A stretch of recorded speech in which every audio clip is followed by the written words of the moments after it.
তো এই যে আমার যে শিক্ষক, ওনার নাম হচ্ছে নূর আহমদ খান।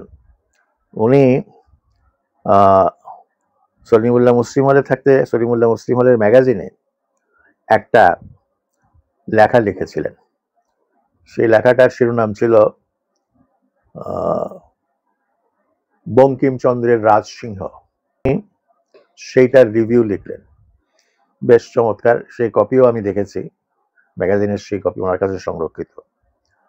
তো ওইখানে বঙ্কিমচন্দ্রের যে সাম্প্রদায়িক দৃষ্টিভঙ্গি, মুসলিম বিদ্বেষ, এগুলো এবং এই রাজসিংহ উপন্যাসে একেবারে জলজন্তভাবে ফুটে উঠছে। এবং উনি জবর নাম দিয়ে এদেরকে, মুসলমানদেরকে উল্লেখ করতেন। যাই হোক, উনি তো সেই লেখা লিখেছেন, সেই লেখা ছাপা হয়ে গেছে। তো বোর্ডে যখন উনি প্রবেশ করলেন, তখন তাকে প্রশ্ন করা হলো, ইউ আর মিস্টার খান? তখন উনি বললেন, yes sir. Are you the writer of the article that was published in Salimullah Muslim hall magazine, বঙ্কিমচন্দ্রের রাজসিংহ?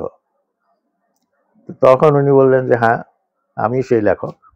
আচ্ছা, তখনই আমি বুঝে গেলাম আমার চাকরিটা হবে না। এবং ভাইভাতে তাকে ফেল করে দেওয়া হলো। ফলে উনি আর বেঙ্গল সিভিল সার্ভিস পেলেন না। বেঙ্গল সিভিল সার্ভিস পেলে উনি ম্যাজিস্ট্রেট হতেন, তারপর ডেপুটি কালেক্টর হতেন, কমিশনার হতেন, অনেক কিছুই হয়তো হতেন। আর ততদিনে পাকিস্তান থেকে সৃষ্টি হয়ে গেলে সে সচিবও হয়ে যেতে পারে। তো তার চাকরি হলো না।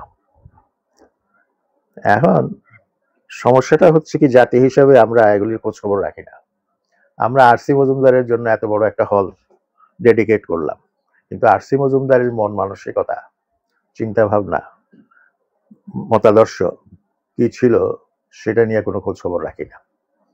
ফলে এখন আরসি মজুমদার খুব গ্লোরিফাইড। হ্যাঁ, উনি গ্লোরিফাইড এই অর্থে, গৌরবজনক তার ভূমিকা, যে উনি গবেষণা করেছেন, বেঙ্গল হিস্ট্রি তৈরি করেছেন, এটা সেই দিক থেকে ঠিকই আছে। কিন্তু আবার সমাজ জীবনে, রাজনৈতিক জীবনে বা শিক্ষা জীবনে তাকে এত বড়ভাবে তুলে ধরা, সেটার মধ্যেও বোধহয় একটা সমস্যার সৃষ্টি হয়। একেবারে সেটা বিতর্কের ঊর্ধ্বে না। এই যে মানুষটা শেষে আর কি চাকরি করবে? উনি পড়তে গেলেন বিটি মানে ব্যাচেলার ট্রেনিং। স্কুল শিক্ষক হতে গেলে টিচার্স ট্রেনিং কলেজে যে পড়াটা হয়, সেই প্রশিক্ষণটা নিলেন, নিয়ে উনি স্কুল শিক্ষক হলেন। এবং হতে হতে অ্যাসিস্ট্যান্ট টিচার পদ থেকে তারপরে অ্যাসিস্ট্যান্ট হেডমাস্টার, তারপরে হেডমাস্টার হয়ে যে রিটায়ার করলেন।